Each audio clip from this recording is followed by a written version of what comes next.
October 12th, 1944. Hinland, Denbighshire, Wales. The air tastes of wet wool and coal smoke. Elvira shivers, not from the cold, but from the strangeness of the sound. Rain against corrugated iron. A rhythm her Sicilian ears cannot place. She pulls the coarse gray blanket tighter around her shoulders, its fibers scratching her chin. The hut is long and dim, smelling of damp earth and boiled potatoes. A woman coughs nearby, a dry, racking sound. Another murmurs in her sleep, a name spoken in a dialect from a valley hundreds of miles from Elvira's own.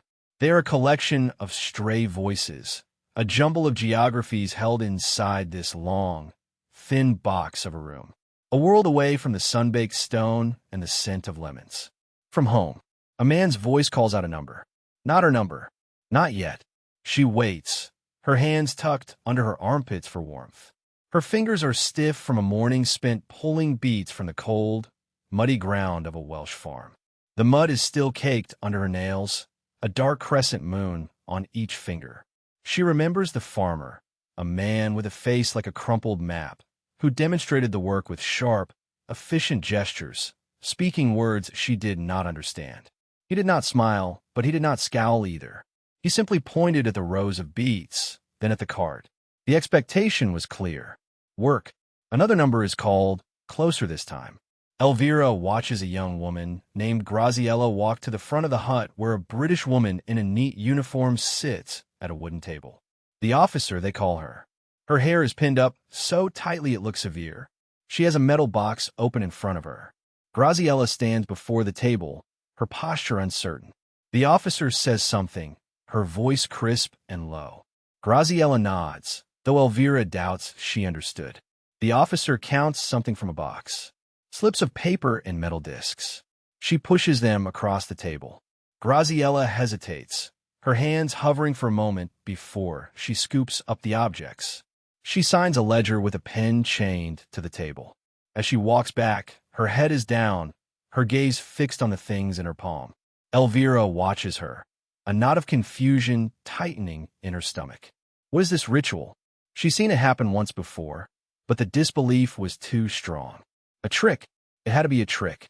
Then her own number is called, a sound that is not her name, but has become her.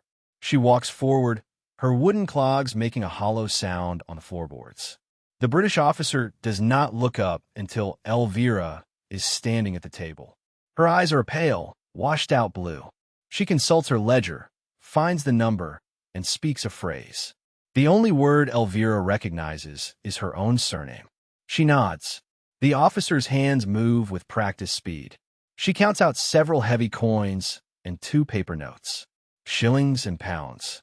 She pushes them toward Elvira. Elvira stares at the money. It lies on the rough wood of the table, foreign and unbelievable. Money for the beets. Money for her work. The idea is so alien, it feels like a mistake. She worked because she was told to. She worked because that is what you do. You work in the fields, you work in the house, you work for your family, for your husband. Your work is a current, a river that flows out of you. It is not something that returns in the form of paper and metal. Not to you. Not for you to keep. The officer taps the ledger. Elvira picks up a pen. The ink is cold. She signs her name. Her hand is shaking slightly. She scoops up the money. The coins are heavy, real. The paper is crisp. She walks back to her bunk, her fist tight around this impossible fact. She sits down, the blanket still around her, and discreetly slips the money into a small cloth bag she has sewn into the inside of her mattress. A secret, a question, a weight that feels heavier than the coins themselves. This place, Hinland Bridge Prisoner of War Camp 23, was one of hundreds scattered across the British Isles. It was a node in a vast, improvised network designed to manage the human surplus of a collapsing war. For Elvira and the few thousand other Italian women like her, it was a peculiar state of limbo. They were not combatants in the traditional sense. Most have been members of the Servizio Ausiliario Femminile, the female auxiliary corps of Mussolini's Italian Social Republic. They were captured in the final, chaotic phases of the Italian campaign, swept up by the Allied advance after the 1943 armistice. Now, they were designated cooperators, a bureaucratic term for former enemies who were now willing, or at least not unwilling, to work for the Allied cause. They were prisoners, but they were also a resource. Britain, in 1944, was a nation bled dry of manpower. Its men were fighting on distant fronts, and its women were already mobilized in factories, on farms, and in the services. The arrival of hundreds of thousands of Italian POWs, most of them men, was an unexpected boon for the Ministry of Agriculture and other sectors struggling with a severe labor shortage. These women, a small fraction of the total, were a puzzle the authorities had to solve. What do you do with several thousand captured female auxiliaries? The answer was pragmatic. You put them to work. So they were shipped to camps like Henlin or Harperley in County Durham or a dozen other sites. Their world shrank to the dimensions of a Nissen hut, a canteen, and the fields of a foreign country. The stakes were simple and material. Food, though bland and monotonous, was reliable. Shelter, though Spartan and damp, was secure. The greatest risk was not violence, but a profound, gnawing uncertainty.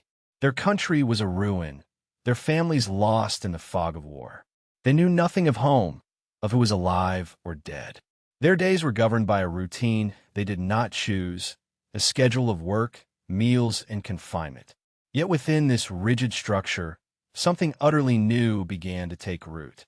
The focal point of this change was the simple, recurring act of payday. The women, drawn from a society where female economic identity was almost entirely subsumed by the family, were being treated as individual economic units. Their labor was measured, recorded, and compensated. For Elvira, hiding her first wages in her mattress, the paper notes were not just currency. They were an artifact from a different reality, a world with different rules. The confusion she felt rippled through the barracks. The women whispered about it at night, after the lights were out. They compared the amounts. They debated the meaning. Was it a loan? Would they have to pay it back?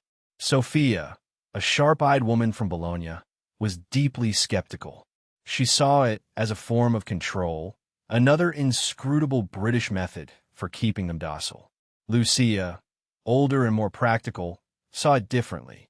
She had managed a household on next to nothing for years. She understood numbers. She saw the wage not as a trick, but as a transaction. A cold, clean, and entirely new kind of transaction. The contrast between the life they knew and the life they now lived was stark, and it articulated itself in a series of tangible, daily comparisons. It was a collision of two worlds, played out in the small details of their existence. Before, in Italy, a woman's labor was bound to the family. It was infinite and unpaid. A girl learned to cook, clean, mend, and care for younger siblings not as a job, but as an expression of her identity. Her hands were always busy, working for her father, her brothers, her future husband. The reward was approval, family stability, a good match. A woman like Elvira would spend an entire day helping with the olive harvest, her back aching and her hands raw, and the product of that labor would flow directly into the family's wealth, controlled by her father. Here, in Wales, her labor was finite and paid. She worked a set number of hours pulling beets from a farmer's field. At the end of the day, the work stopped. It had a clear boundary. And at the end of the week, she was paid a wage for that specific block of time. The British system, born of industrial logic, measured work in hours and shillings. Her old life measured it in duty and seasons. The difference was profound. Money back home was a male domain. A father or husband would be the earner. He would hold the purse strings. A woman might be given a small amount for marketing, an allowance for which she was expected to account for every single lira. The idea of having her own money, earned by her own hands and accountable to no one, was not just novel. It was culturally unthinkable. Lucia remembered her father sitting at the kitchen table, counting the family's meager income, his face a mask of concentration. She was never allowed to touch it. Now, in the camp canteen, she could walk up to the counter, place her own shillings down, and buy a bar of chocolate or a packet of biscuits. The choice and the transaction were entirely hers. This led to a third, more subtle contrast: autonomy. Within the barbed wire fences, a strange new freedom was germinating. Their lives were, of course, heavily restricted. They could not leave, their mail was censored, their days were regimented. But they were also free from something. They were free from the constant, watchful eye of the patriarchal family. A young woman's every move was no longer policed by her father, her brothers, or the village gossips. There was no need to protect her honor for the sake of a future marriage. Here, her value was calculated differently. The British authorities were concerned with her health and her productivity, not her virtue. The standard wage for low-risk POWs doing agricultural work was set at about 1 shilling per day, after deductions for room and board. It wasn't a fortune, but it was a consistent, predictable income. For women who had never seen a pay slip, who had never conceptualized their work as having a specific monetary value, it was a revolution in miniature. They started to think in new terms, to perform new calculations. 3 days of work equaled a new notebook and pencil. A week of work could buy a new pair of socks from the canteen. This small-scale capitalism, imposed by their captors, was teaching them a language they had never been allowed to speak, the language of economic self-sufficiency. This quiet revolution was not a uniform experience. It was filtered through the distinct personalities of the women themselves. Their internal calculations, their private moments of disbelief and dawning understanding, made the abstract analysis real. It was a witnessed phenomenon processed one woman at a time. Take Lucia, the pragmatist from Naples. In her late 30s, a widow from the war, she had 2 young children back home being cared for by her sister. For her, the wages were not an abstract concept, but a lifeline. Every shilling was a potential piece of bread for her family. Her mind, honed by years of stretching a meager budget, immediately began to assess the system. She watched the British women of the Auxiliary Territorial Service, the ATS, who managed the camp. She saw them handling their own pay, speaking to the male officers with a casual confidence that was startling. They weren't deferential. They were colleagues. Lucia's interiority was a ledger of observations. She noted the price of everything in the canteen. She calculated how much she could save each month. She started a small mending service for the other women, charging a few pence to patch a shirt or darn a sock, adding to her official earnings. The money, for her, was a tool, and she was determined to become an expert in its use. She felt a cool sense of purpose that had been absent for years. It wasn't happiness. It was clarity. Then there was Sophia, the 20-year-old from a middle-class family in Bologna. Her father was a university professor. She had joined the Auxiliary Corps out of a sense of patriotic fervor that now felt like a distant, foolish dream. She was the skeptic, the intellectual of the group. Her initial reaction to being paid was suspicion. "They are buying our compliance," she whispered to Elvira one evening. "It is a more pleasant cage, but it is still a cage." She watched the male British guards. They were often young boys, barely out of their teens. They performed their duties with a kind of bored professionalism. They didn't leer at the women. They rarely even made eye contact. This was, in its own way, more shocking than hostility. Back home, a woman was always an object of male attention, protective, possessive, or predatory. To be ignored, to be treated as a neutral object, was a new experience. Sophia's analysis was sharp. She noticed that the wage system was impersonal.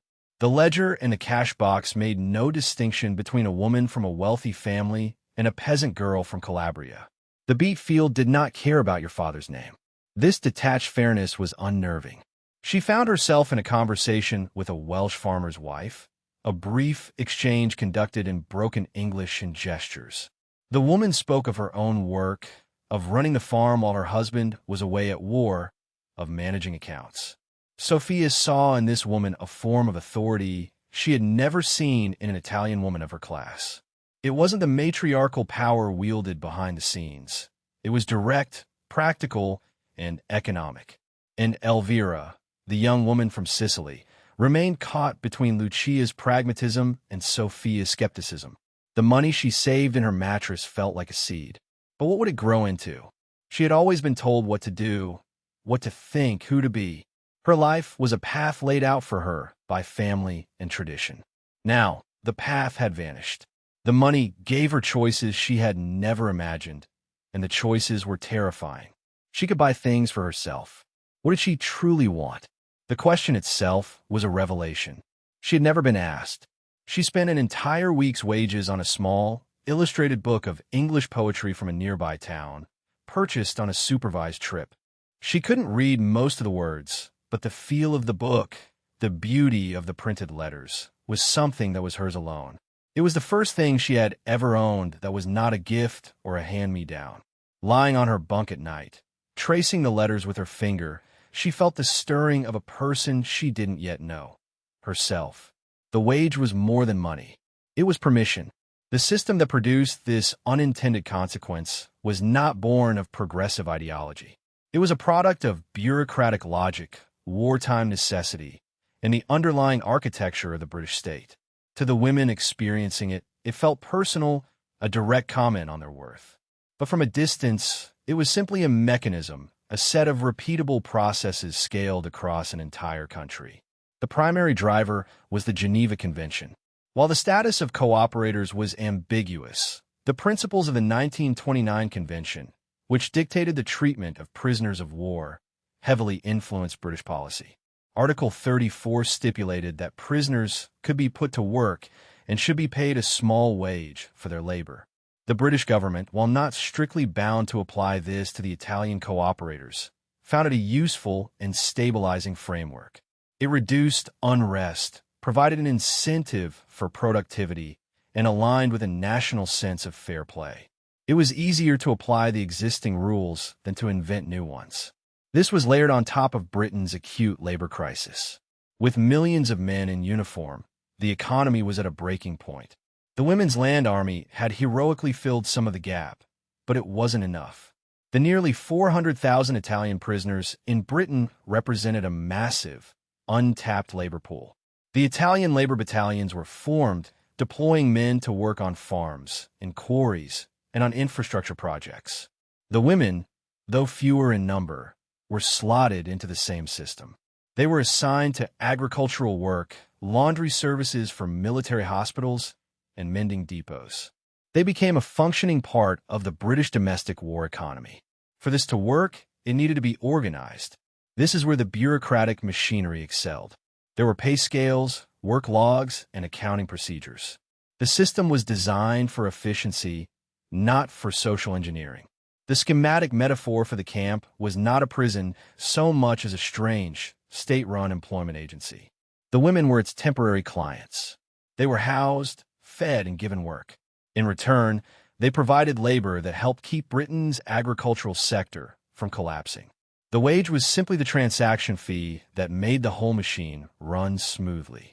Lucia, with her eye for detail, observed this machinery up close. She saw the trucks delivering supplies on a predictable schedule. She saw the quartermaster checking off items on a clipboard. She saw the ATS officer with her ledger, ensuring every penny was accounted for. She recognized it as a system. It was impersonal, methodical, and consistent.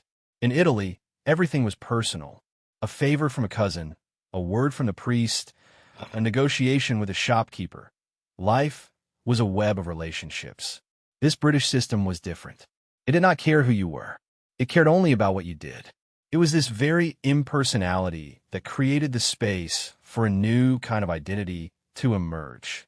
The machine had no opinion on what a woman's role should be. It only had a record of the hours she worked and a corresponding wage to be paid. The theme of contrast, first established in the realm of work and money, soon replicated itself in the social fabric of camp life. A secondary comparison emerged, this time centered on relationships and the use of personal time.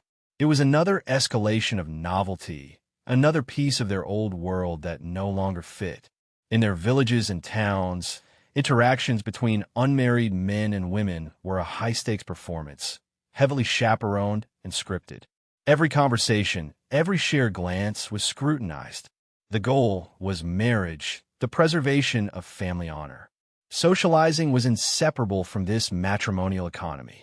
In the strange bubble of wartime Britain, these rules dissolved. When the women worked on local farms, they interacted with British men, the elderly farmer, the young boy not yet old enough to enlist. These interactions were almost entirely transactional. The farmer would show Elvira how to properly thin a row of carrots. He would grunt his approval if the work was done well. There was no subtext, no courtship ritual. He was her temporary employer. She was his temporary laborer. This professional distance was a revelation. It allowed for a kind of simple, human connection without the oppressive weight of expectation.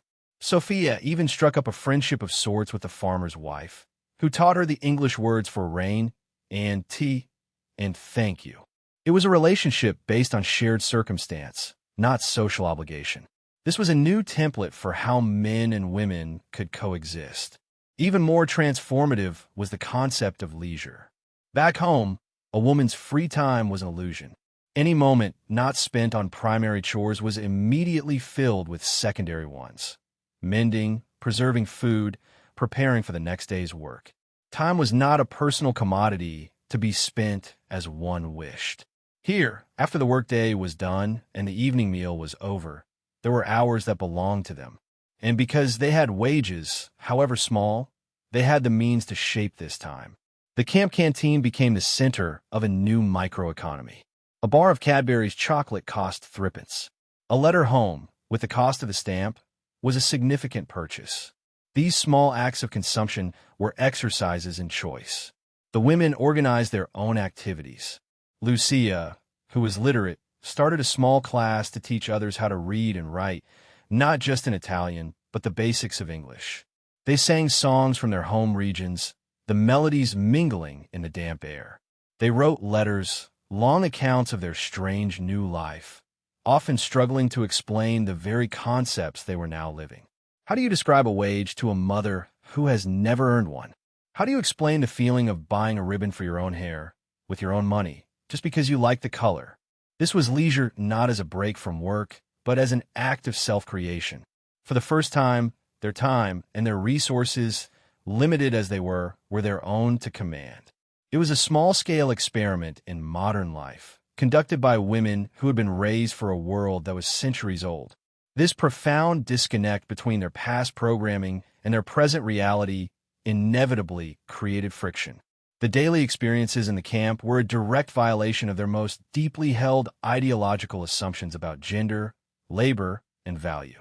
The calm, orderly routine of their lives was, in fact, a radical assault on their worldview. The core assumption that was shattered was that a woman's work is an extension of her being, a natural duty that is both priceless and valueless, too essential to be paid, too mundane to be formally recognized. Their entire lives have been built on this principle. Suddenly, the British, with their ledgers and shillings, were placing a precise numerical value on it. 1 hour of laundry work was worth a set number of pence. This monetization of their effort was deeply unsettling. It suggested that what they had always given for free did, in fact, have a market price. What did that imply about all the unpaid years of work that lay behind them? A secondary assumption, that men are the gatekeepers of the economic world, also crumbled. The women saw that the ATS officers, women just like them, managed the camp's finances. They saw the farmer's wife handling the books. And most importantly, they themselves were now economic agents. They received wages, they saved, they spent. They began sending small amounts of money home through the Red Cross, a role reversal that was almost unimaginable. A letter might arrive in a Sicilian village with a few pound notes tucked inside, sent by a daughter who was a prisoner of war. The confusion this generated back home was immense. A mother wrote to Elvira, her letter filled with bewilderment. Your father does not understand. How can a prisoner have money? How can you send this to us? He is ashamed. The daughter, the dependent, had become the provider. This inversion of roles was a competence display that rippled across thousands of miles. At the camp, it was more direct. Sophia recalled a moment when a piece of farm machinery broke down. The farmer, an old man with arthritic hands, struggled with it. Sophia, who had watched her mechanic father in his workshop for years, noticed a simple fix. Hesitantly, she pointed it out. The farmer, skeptical at first, followed her suggestion. The machine sputtered to life. He looked at her, then gave a short, sharp nod. It was a flicker of recognition, not of her as a woman, or a prisoner, or an Italian, but as a person with a useful skill. This accumulation of moments posed a quiet, persistent question. If a woman's work has monetary value, and if she can be a competent economic actor, then what is the natural basis for the old order? What justification remains for a system that denies her both payment and autonomy? To legitimize these narrative claims, one must look at the factual scaffolding that underpins them. The women's experiences were not isolated anecdotes. They were the human outcome of a well-documented administrative system. The evidence is not found in grand pronouncements of policy, but in the mundane paperwork of a nation at war. Pay rates for prisoners of war were formally set by the War Office. Records show that by 1944, a standard working prisoner received pay that, after deductions, often amounted to around 6 shillings a week. This was a fraction of what a British civilian would earn, but it was a consistent official wage. Camp ledgers, fragments of which survive in archives, meticulously recorded these payments. A woman's signature next to a number and a date is a stark, factual testament to this economic exchange. Canteen records also tell a story. Sales logs show the flow of this new income back into the camp economy. Purchases of soap, toothpaste, stationery, and small luxuries like chocolate and tobacco. These were not charities. They were businesses operating on the new financial reality of the prisoners. The process of payday itself was a specific, repeatable event, filtered through the women's recollections. Sophia later described it in a letter. The English signora sits at a table, very serious. We line up like schoolchildren. She never smiles. She calls your number, you sign the big book, and she gives you the money. There is no talk, no argument. It is like a machine. This mechanical quality is a recurring theme in the accounts. It was the system's impersonality that made it feel, paradoxically, so fair. The sheer scale of the operation is also important. While the women were a minority, they were part of a system managing over 400,000 Italian prisoners across the UK. The British government calculated that in 1944 alone, Italian POW labor contributed over 6 million working days to British agriculture. The wages paid were a tiny fraction of the economic value generated, but for the women receiving them, the absolute number was less important than the principle it represented. Paraphrased testimonials from post-war interviews and letters provide the human texture to these facts. One woman recalled, "My father would give me a coin for the festival, 1 coin for the whole year. In England, I had coins in my pocket every week. I felt rich. It was a foolish feeling, but it was there." Another wrote, "We learned to count in English before we learned to speak. We had to make sure the pay was correct." This constant, practical engagement with numbers, with earning and spending, rewired their relationship with the world. The evidence is clear. This was not a random act of generosity. It was a systematized, documented, and widespread policy whose unintended social and psychological consequences were far more significant than its economic ones. The cumulative effect of this new reality landed not just in their beliefs, but in their bodies. The emotional crescendo was not a single, dramatic event, but a slow-burning fuse of psychological stress and transformation. The constant calculations, the weight of newfound choices, and the growing dread of returning to the old world exacted a physiological toll. Elvira found herself suffering from insomnia. She would lie awake on her narrow bunk, the sounds of the other women's breathing filling the darkness. Her mind would race. She would mentally count her savings, a small hoard that grew week by week. The money was a comfort, but it was also a burden. What was it for? What did it mean for her future? The responsibility felt like a physical weight on her chest. She had a persistent, dull headache that sat right behind her eyes. It was the ache of a mind being forced to expand, to hold new and contradictory ideas all at once. Her hands, once soft, were now calloused and strong from field work. She would look at them and see the evidence of her labor. They were hands that earned money. The thought was still so shocking it made her breath catch. Sophia, too, felt the change in her own body. She lost the nervous energy that had plagued her for months. The constant, low-level fear of her captors had been replaced by a sharp, analytical focus. She felt a new stillness within herself. In the quiet of the night, she would find her thoughts becoming clearer, more structured. A terrifying idea began to form, a whisper in the back of her mind. I don't want to go back. The thought was a betrayal of her family, her culture, everything she was supposed to be, but it was also honest. How could she return to being a dependent, to having no say in her own life after this? The conflict brought on bouts of anxiety, a tightness in her throat that made it hard to speak. Her internal monologue became clipped, fragmented. Asterisk go home. To what? To him? The marriage arranged? No, I can't. But how? What else is there? Asterisk, this was the psychological cost. The dawning awareness that their own country, the place they yearned for, might now be the prison, and this camp, a place of confinement, had accidentally become a site of liberation. The quietest moments were often the most potent. One evening, Lucia sat alone at the end of her bunk, mending a tear in her uniform. She had her small tin box of savings open beside her. The coins and notes were neatly stacked. She wasn't counting them. She was just looking at them, at the accumulated proof of months of her own work. She thought of her children in Naples, of the life she would have to provide for them. Before, she had only her own labor to offer. Now, she had this. A small amount of capital. A starting point. A weapon. She picked up a single shilling, its edges worn smooth. The metal was cool against her palm. A single, whispered sentence escaped her lips, a breath in the silent hut. Asterisco, questo cambia tutto. Asterisk, this changes everything. It was not a cry of joy. It was a statement of fact, heavy with the knowledge that the path ahead would be harder than the path behind. The fear was no longer about survival in the camp. The fear was about what would happen when the war ended, and they were forced to leave this strange, demanding, and unexpectedly freeing world behind.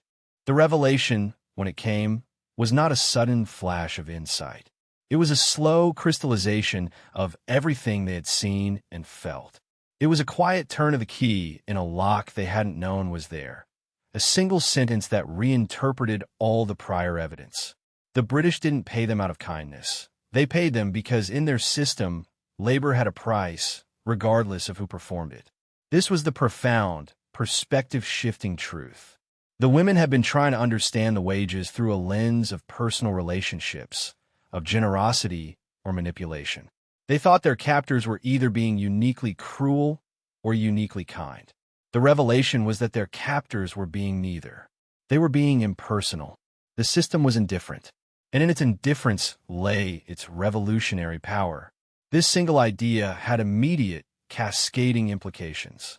First, it meant that their value, for the first time in their lives, was being defined not by their relationship to a man, as a daughter, a wife, a sister, but by their measurable economic output. The wage was an objective validation of their work. It was a number on a page, not an opinion in someone's head. This impersonal valuation was the most liberating experience they had ever had. It detached their worth from the suffocating web of family honor and social expectation. Second, it revealed that the patriarchal system they had been raised in was not a law of nature. It was not inevitable. It was just one possible way of organizing the world, and it could be replaced by another logic, a logic of contracts, transactions, and wages. The world of their fathers was not the only world. The third implication was the most powerful. The money itself became more than currency. It was tangible proof of an alternative reality. Every coin and note was a souvenir from a place where they were treated as individuals. It was evidence they could hold in their hands, evidence that a different life was possible. Sophia had her moment of clarity watching the payday queue. A male Italian prisoner, a man who in Italy would have held total authority over her, was ahead of her in line. The ATS officer paid him. Then Sophia stepped up. The officer performed the exact same transaction, gave her the exact same wage for the same type of work. The equality was not in the officer's heart. It was in the ledger. It was in the process. The system, in its cold, bureaucratic efficiency, had accidentally become an engine of emancipation. This connection between a small, human-scale moment, a woman receiving a few shillings, and a large, system-scale meaning is where the durable takeaway lies. The experience of these women serves as a perfect case study in how systemic structures can produce outcomes that are entirely unintended by their architects. The cause was the impersonal, rationalized logic of a wartime capitalist economy desperate for labor. The effect was the accidental creation of a space for a nascent feminist consciousness to develop in a group of women from one of Europe's most traditional patriarchal societies. The wage wasn't a gift, it was a data point. And this data point, repeated week after week, forced a fundamental recalibration of their self-worth. This process suggests that economic agency is a powerful catalyst for social change. When women gain control over their own resources, it inevitably alters their perception of themselves and their place in the world. This experience, however, tends to create a profound dissonance that becomes most acute upon repatriation. The skills, the confidence, and the new sense of self they acquired were tailored for a world that did not exist back home. The return to Italy, which they longed for daily, could therefore feel less like a homecoming and more like a step backward into a smaller, more constrained existence. The motifs from their camp life gain new meaning in this context. We can trace the causal ladder. The demand for agricultural labor led to their employment. Their employment led to wages. The wages led to economic choice. And economic choice led to a new sense of individual identity. We can return to the image of Elvira's hands. The hands that once performed unpaid domestic labor, invisible to the formal economy, were the same hands that now accepted legal tender. Those hands now held a physical symbol of their quantified value. The smell of boiled cabbage in the camp mess hall, once a symbol of their bland confinement, might later be remembered as the smell of a place where they earned their own keep, where they tasted, for the first time, the strange and potent flavor of economic independence. The image that endures is of a woman's hand, a hand that has known the soil of a Welsh beet field, closing around a small handful of shillings and pence. The metal is cool and solid, a tangible fact in a world of uncertainty. It is not a treasure, but it is real, and it is hers. The experience of these women, prisoners of a war they did not start, raises a question that echoes in our own time, in context far removed from a Nissen hut in 1944. What happens when we start to measure the value of work that was always considered free? It invites us to notice what changes for an individual or a society when an economic value is placed on care, on domestic labor, on the invisible work that underpins our world. This accidental liberation in a British camp was just one story, a temporary chapter. The true test came later. In our next episode, we explore what happened when these women, armed with a new understanding of their own worth, returned home to a world that hadn't changed at all. To follow that story, and to continue exploring the hidden histories that shape our present, subscribe to our channel.